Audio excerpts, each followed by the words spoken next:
Salam alaikum wa rahmatullah, Adam de Roqia France, marhaba bikoum, bienvenue.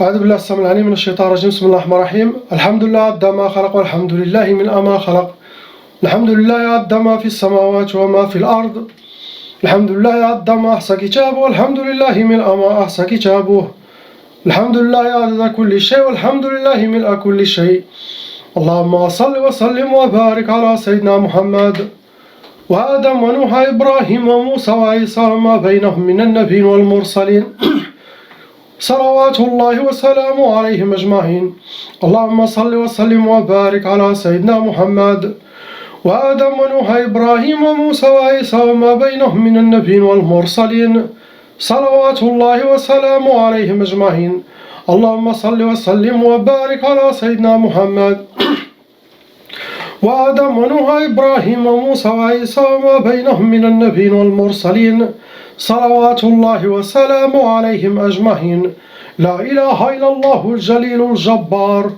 لا إله إلا الله الواحد القهار لا إله إلا الله الكبير المتعال لا إله إلا الله الكريم الستار لا إله إلا الله وحده لا شريك له إلها واحدا ربا وشاهدا أحدا وصمدا ونحن له مسلمون لا إله إلا الله وحده لا شريك له إلها واحدا ربا وشاهدا أحدا وصمدا ونحن له عابدون لا إله إلا الله وحده لا شريك له إلها واحدا ربا وشاهدا أحدا وصمدا ونحن له قانتون لا إله إلا الله وحده لا شريك له إلها واحدا ربا وشاهدا أحدا وصمدا ونحن له صابرون لا إله إلا الله محمد رسول الله اللهم إليك فوضت أمري عليك توكلت يا أرحم الراحمين اللهم صل على سيدنا محمد طب القلوب ودوائها وعافية الأبدان وشفائها ونور الأبصار وضيائها بسم الله الرحمن الرحيم ولا حول ولا قوة إلا بالله العظيم أعوذ بالله السميع العليم بسم الله الرحمن الرحيم. On commence Inch'Allah par les trois frères A, B, C. On commence par le premier, la lettre A.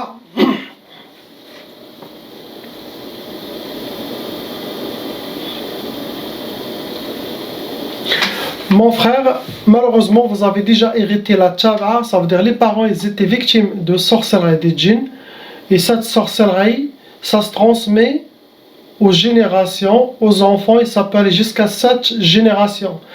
C'est la loi satanique qui exige que si les parents ont été touchés par la sorcellerie des djinns et qu'ils n'ont pas réussi à l'enlever, donc cette sorcellerie doit se transmettre.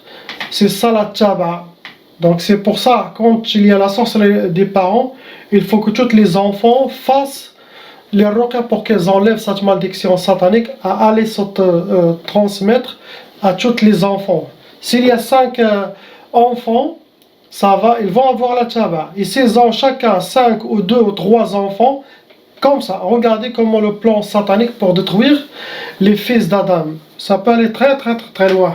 C'est pour ça que je dis que 95% des Marocains, Algériens, des Arabes, des musulmans, malheureusement, ils sont touchés par les sorcelleries, car Shaitan, il a juré de détruire surtout la communauté mohammedienne, malheureusement. Vous avez 2 sorcelleries en total. Le nombre de djinns qui sont en vous, ils sont 3 djinns shayatin qui appliquent la sorcellerie contre vous. Vous rentrez dans les cas lourds. Vos djinns, ce sont des djinns soufliyoun et des djinns barriyoun. Des djinns qui vivent sous terre, dans les grottes, les tunnels, les égouts. Et barriyoun, ceux qui vivent sur terre, sur catégorie venant des forêts, montagnes, les prairies. C'est ça leur origine.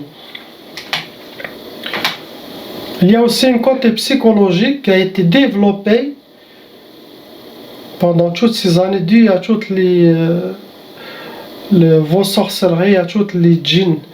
Donc ça crée un déséquilibrage et ça, il faut travailler de votre côté par les recommandations que vous avez reçues et aussi par les prières, vos 5 prières et aussi les prières. Priez Allah subhanahu wa ta'ala toujours. Être en contact avec Allah subhanahu wa ta'ala. Vos sorcelleries, ça a été catégorisé sihr al-madfoun. Les gens qui ont fait de la sorcellerie pour votre famille et vous, c'était la sorcellerie enterrée. Ils ont enterré sihr. Première sorcellerie, c'était sihr al-khalal. Ce genre de sorcellerie, ça chamboule la vie de la personne, ça déséquilibre la personne et sa vie. Le déséquilibrage. Après, il y aura plusieurs chemins qui vont s'ouvrir à travers cet équilibrage. Ça peut amener, ouvrir les portes à plusieurs maladies. Ils vous ont fait sihr tqaf.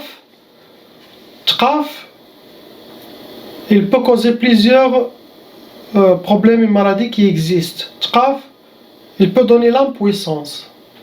Tqaf, il peut faire le retardement du mariage pendant plusieurs années. Tqaf, il peut faire le blocage de mariage. Tqaf, pour les gens mariés, il peut créer l'impuissance, sinon, impossible qu'ils tombent enceintes ou ils auront des enfants. Sinon, chacun fait chambre à part, mais impossible qu'ils font la sunna de nikah complète. C'est ce que vous avez. On regarde votre frère, la lettre B.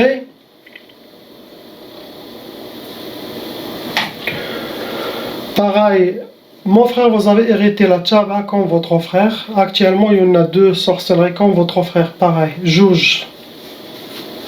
Le nombre des djinns, pareil, 2. Vous avez un djinn de moins que votre frère. Vous êtes un cas lourd, vous n'êtes pas un cas léger. Vos djinns, ce sont des djinns barriyoun, ceux qui vivent dans les prairies et forêts, et djinns soufliyoun, ceux qui vivent sous terre.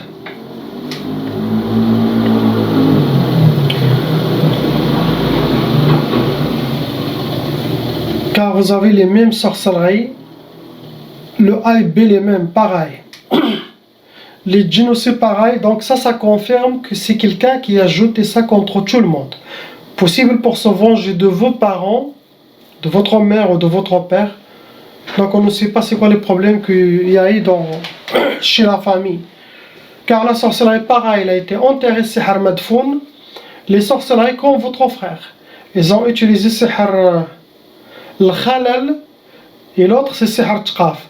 Pour avoir tqaf, blocage de mariage, retardement de mariage, ça peut donner l'impuissance. Et le khalal, c'est pour avoir une vie déséquilibrée, une sorte de blocage. Pareil, comme votre frère, il n'y a pas quelque chose d'autre de plus.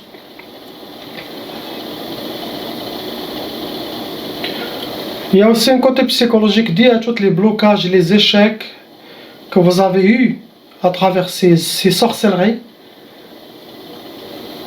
Il faut avoir confiance, Inch'Allah, être quelqu'un pour Allah subhanahu wa ta'ala, et ne soyez pas sous l'emprise de l'ouasouas ou les inspirations sataniques.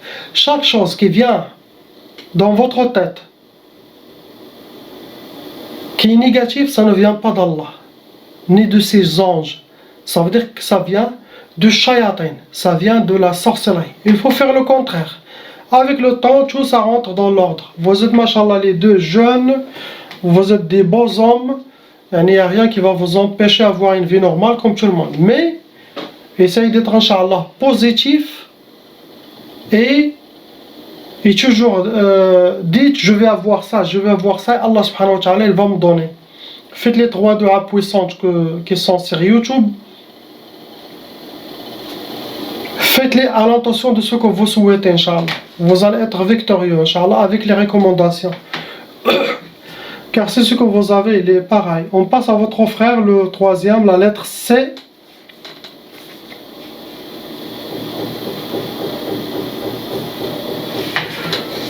Comme le 12e, Tchaba.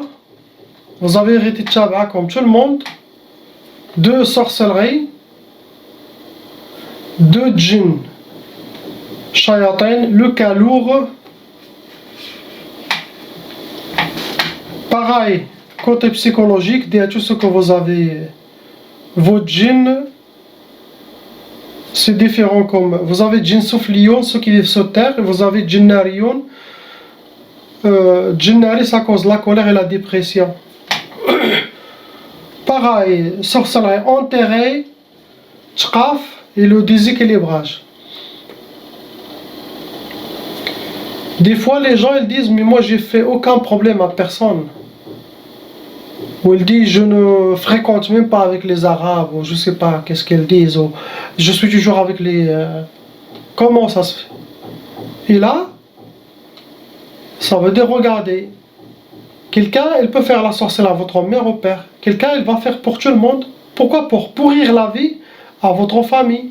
Sinon, il peut faire à un de vos frères qui a un problème avec lui. Il va faire pour les parents et pour les... Ça veut dire celui-là donne plus d'argent. Le sorcier, il dit combien de personnes? Le sorcier, c'est comme un vendeur, c'est chayatin. Tu veux faire que pour le monsieur, est-ce qu'elle a des frères et des sœurs? Le sorcier, il veut vendre. Il le dit, si tu fais pour les 5, je te fais un prix. Si tu fais pour les 4, c'est comme ça, c'est comme les modes de paiement. Au lieu de payer 2000 euros, tu payes 1400 euros, 600 euros inclus. Le troisième frère, elle est inclus, le quatrième frère, elle est inclus. Et il fait pour tout le monde. Ça veut dire pas qu'il faut avoir des problèmes pour avoir de la sorcellerie. Non. Un de votre famille, quelqu'un il veut se venger de lui, il jma' kulch. Il a même sorcellerie. Il va enterrer pour toute la famille les mêmes symptômes. Possible, il peut avoir une autre sorcellerie de plus, mais ils sont tous... C'est ce qu'ils vous ont fait, mon frère. Ça confirme que c'est une seule personne. Et ça, c'est facile à arriver à le connaître. Vous parlez avec vos parents, les problèmes, vous avez des doutes sur qui. Avant de dormir, toute la famille, il applique ce que j'ai dit dans le rêve pour voir qui a fait la sorcellerie contre vous. Faites 2 rak'at avant de dormir. Faites istighfar, faites salat sur Sayyidina Rasulullah sallallahu alayhi wa sallam. Et répétez dans le lit avant de dormir 3, 4 fois, 6, 10 fois. Ya Allah, montrez-moi qui m'a fait la sorcellerie. Ya Allah, à l'intention de voir ce qu'ils nous ont fait. Et tu vas voir avec le temps. Et si vous voyez plus que 3 fois les mêmes personnes dans vos rêves, sachez que c'est eux les premiers suspects.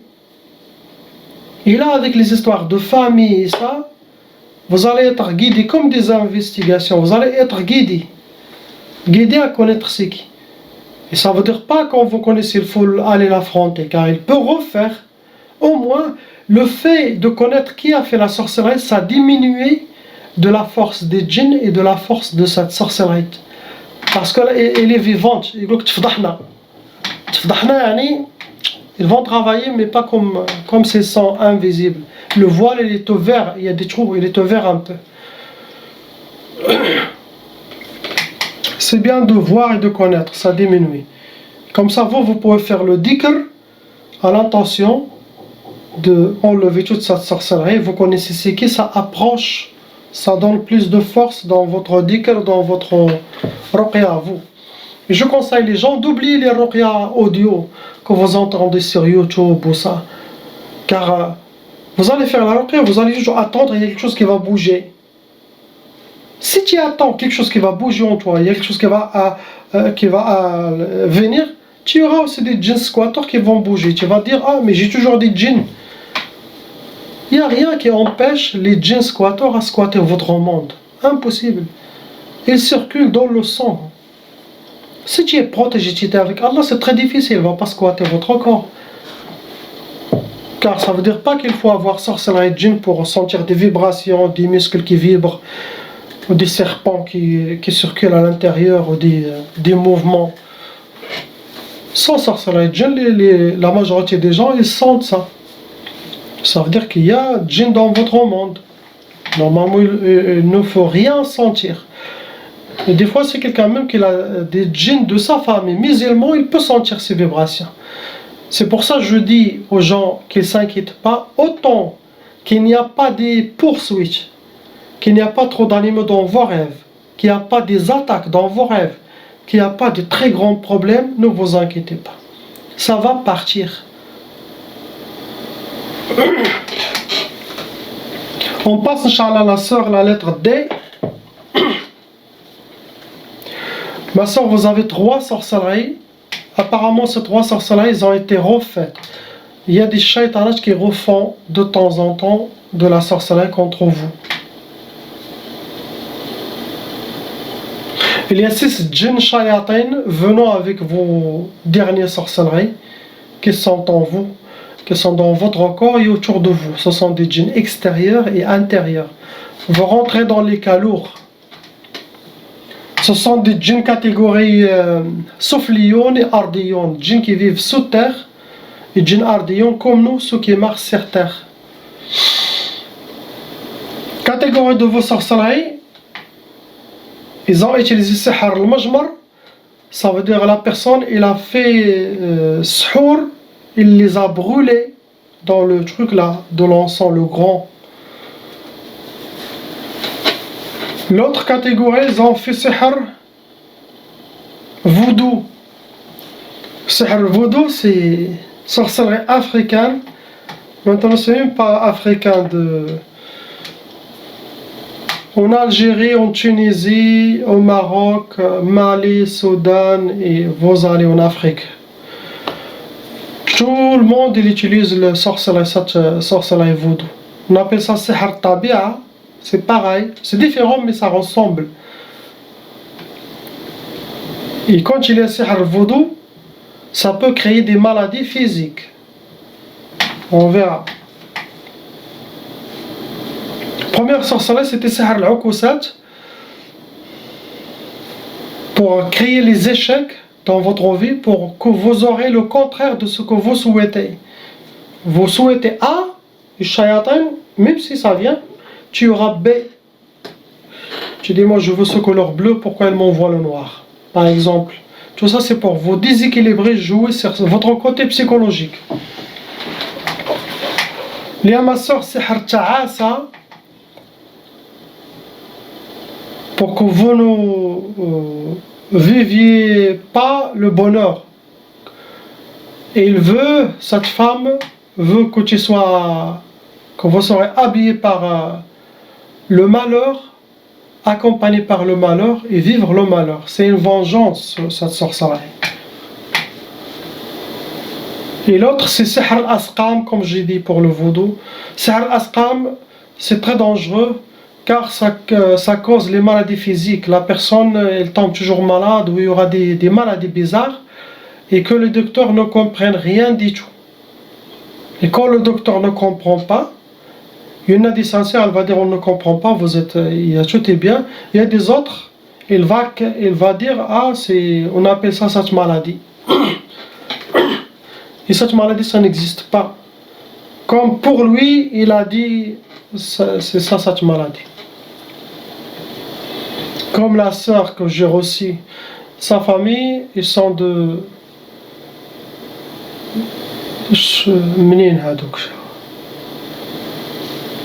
ils sont venus du Maroc, Casablanca, ils sont venus du Maroc, pourquoi? Pour opérer leur fille ici à Paris, pour enlever le cancer. Et c'était quel cancer? Il y avait comme des bulles ici, 6 ou 7 qui apparaissent, mais des vrais physiques, tu les touches comme des pois chiches. Tu les touches, ça existe. Et les docteurs ne comprennent rien du tout, donc ils ont dit c'est une catégorie de cancer. Il faut l'opérer pour enlever ces boules, sinon ça va causer le cancer, ou je ne sais pas ce qu'ils ont dit, je me rappelle. Cette histoire, ça fait longtemps. Et quand je l'ai fait la ruqya, subhanallah, avant c'était la ruqya sur place. Quelque chose qui vient de ma tête, une inspiration, mais très forte. Mets ta main sur le cou, il faut toucher ces bulles. Mets ta main, et quand ça vient pendant 2-3 fois, je sais que c'est un message d'Allah subhanahu wa ta'ala, à travers ses anges, à travers les djinns musulmans, à travers les gens invisibles, à travers les soldats d'Allah subhanahu wa ta'ala, quels que soient, hommes, djinns, malaïka. Donc, j'ai dit à son père, je vais mettre ma main ici sur le cou pour toucher. Donc, j'ai touché la première, j'ai commencé à réciter, il a changé, la fille, son visage a changé, sa voix, elle a changé. C'était un shaitan qui parle, il criait. J'ai dit ça, tu c'est toi? Il m'a dit oui, avec comme se moquant. Il a dit c'est moi. Donc j'ai dit c'est pas le cancer. Il commence à rigoler. Il a dit non, c'est pas le cancer. Donc j'ai dit tu sors ou je te tue. Moi, comme j'ai pas beaucoup de temps, j'aime travailler très rapide, mais Inch'Allah, attaquer le but, j'aime pas trop perdre de temps. Donc, directement, j'ai commencé à lire. Dans ma main, ça a disparu. Et Allah est témoin. Je le témoignage de cette sœur, vous les trouvez parmi les témoignages. La première, disparaît, subhanallah. Imaginez-vous, tu touches quelque chose, il disparaît. Tu dis, il est parti où? Il n'y a plus rien. Je descends encore à la deuxième. Pareil, une autre shaitana qui parle. Tac, tac, tac, tac, tac. J'ai fini les 7 ou 6 petites pois chiches comme des pois chiches doux. Ils sont tous disparus. C'était Ruqya de 15 minutes, même pas. Les gens, ils ont voyagé, regardez, l'hôtel. Ils ont fait des tests ici. Pareil, il doit faire l'opération. Tac, tac. Et la peur de la mère, la peur des pères et tout ça, à la fin, il n'y avait pas de cancer. La fille, elle est devenue bien, il parle bien, il n'a plus les symptômes ou les gènes qu'il a, très très bien. Ils ont dit qu'on a d'ici 15 jours le rendez-vous avec l'hôpital. Moi, je les ai dit, n'allez même pas, ils vont l'opérer ou quelque chose. La fille, elle est libérée. J'ai donné notre rendez-vous, il est revenu, tout est bien, j'ai dit prenez l'avion, retournez chez vous. Sinon ici ils vont vous faire un test pour essayer d'expliquer ce qui est passé pour la science. Et possible, ça va être négatif pour la fille ou elle va perdre sa voix. C'est pas un jeu. Donc subhanallah, les djinns shayatin, ils peuvent créer toutes les maladies qui existent. C'est ce que vous avez, ma soeur. Il n'y a pas quelque chose d'autre. On passe au frère, lettre E.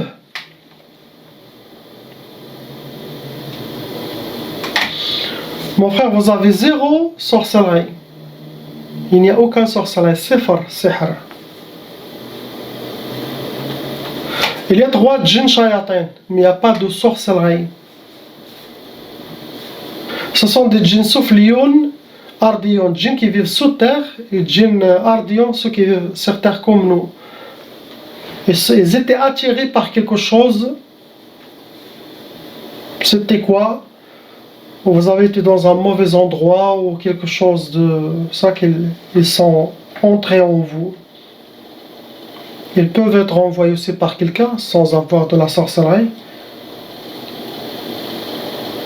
Mais ils ne sont pas venus à cause de la mauvaise œil ou l'envie ou la jalousie. Car cela aussi, ça amène les djinns. Mais ceux-là, ils ne sont pas venus. Quelque chose les a attirés, ils sont dans votre monde, ils sont en vous.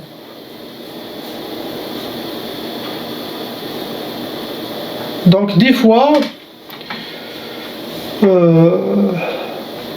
quand j'attrape les djinns, je trouve qu'il y en a des djinns musulmans. Il y en a des autres. Des djinns musulmans, ils peuvent vous dire qu'on est avec lui depuis longtemps. On était avec son père. Nous, on est des musulmans, on l'accompagne. Cela, ça arrive. Cela, je ne fais rien du tout, je les relâche. Car je connais qui n'est pas musulman, qui est le musulman, qui est l'hypocrite, qui est le... Donc, quand je suis sûr et certain qu'ils sont des vrais musulmans, je les relâche. Car cela, ils peuvent être avec votre grand-grand-grand-père, subhanallah. Et à cause de son grand-père, ils sont entrés dans l'islam, et ils ont gardé cette familiarité, et ils continuent avec votre famille. Cela existe. Chacun de nous, il est accompagné, quel que soit, par des djinns, des bons djinns, ou par des mauvais djinns. Et ce n'est pas obligatoire qu'ils soient musulmans ou une autre religion. Ils peuvent être des chrétiens, ils peuvent être des autres religions, mais ils vous accompagnent car ils sont une très bonne énergie avec vous, ils sont contents. Ça veut dire qu'ils ne font aucun mal. Tu ne peux pas lui dire que ce sont des shayatins. Leur exemple, c'est comme quelqu'un qui s'appelle Mourad, Mustafa ou Fatima. Ils sont musulmans, mais ils ne pratiquent pas. Je ne peux pas les appeler des shayatins ou des kuffars ou des... Ils ont bon cœur tout simplement, mais ils n'ont pas encore de tête. Un jour, ils vont se réveiller. Donc, ce genre de catégorie, djinn, tu ne peux pas ni les tuer ni rien. Parce qu'il n'a rien fait. Donc, je trouve ça dans les gens. Ce sont des bons djinns, tu les laisses. Si c'est des mauvais, ils seront pris par la ruqya. Il ne faut pas s'inquiéter, quelque chose a bougé ou quelque chose a fait ça. Donc, non. Autant qu'il n'y a pas des cauchemars, des poursuites, des attaques, avec le temps, tout ça, ça va disparaître. Mais il n'y a pas de... Tu regardes autour de vous et quelque chose. On passe au frère lettre F. Mon frère, vous avez déjà hérité la tchaba, et quand il y a la tchaba, ça veut dire les parents, frères et sœurs, ils sont touchés par cette malédiction satanique. Actuellement, il y en a wahid. Une seule sorcellerie en total. Venons avec 2 djinns shayatins qui sont dans votre monde. Ils sont avec vous. Vous restez un cas moyen, vous n'êtes pas un cas lourd. Les 2 djinns, ce sont des djinns barrioun. La vraie place où ils vivent, forêt, montagne, village, ce ne sont pas des djinns qui aiment la ville. Donc, des fois la sorcellerie, ça les attire. Votre sorcellerie, ça a été sihr ma'i, catégorie, ça a été jeté dans rivière, au bassin, aux mers, au barrage, mais c'est sihr ma'i, dans l'eau, jeté dans l'eau. Le but c'est sihr talaq. Talaq, ça veut dire le divorce. Ils veulent, quand je dis ils veulent, ça veut dire pas qu'il y en a plusieurs, parce que les gens me posent la question. Je suis habitué de dire ils veulent. Car la sorcellerie, même s'il y a la belle-mère ou la belle-sœur ou la voisine, il y a un sorcier ou il y a les djinns. Donc toujours je dis elle, il, les 2 ou les 3. Mais ça peut être une seule personne. Le but de la sorcellerie, c'est le divorce. Pour l'homme, il sera jugé devant Allah subhanahu wa ta'ala. Celui qui divorce sa femme, et là, il y a une part de responsabilité, même s'il y a de la sorcellerie. Si votre femme, elle t'a rien fait, tu divorces, tu seras jugé. Ce n'est pas un jeu. C'est pour ça, les gens, il faut avoir la foi et être quelqu'un qui essaye de filtrer les pensées. Ou s'il y a des problèmes dans la maison, ça veut dire qu'il y a des shayatins. Il y a nos égos, il y a les shayatins, donc essayez d'avoir des bons adab. Et c'est bon. S'il y a la belle-mère ou la belle famille qui veulent que vous divorcez la femme ou quelque chose, non. Une ligne rouge. Allah, Sayyidina Muhammad, notre religion, notre couple. Personne ne doit mettre son nez dedans. Car beaucoup de divorces des couples, c'est à cause de la belle famille ou la casse-tête. Donc, s'il vous plaît, écoutez les conseils, appliquez-les. Si la femme elle est très très bien, vous n'avez pas le droit de la divorcer. Sabr, la main dans la main jusqu'à que les épreuves partent. La ilaha illallah, Muhammad Rasulullah, salam alaikum.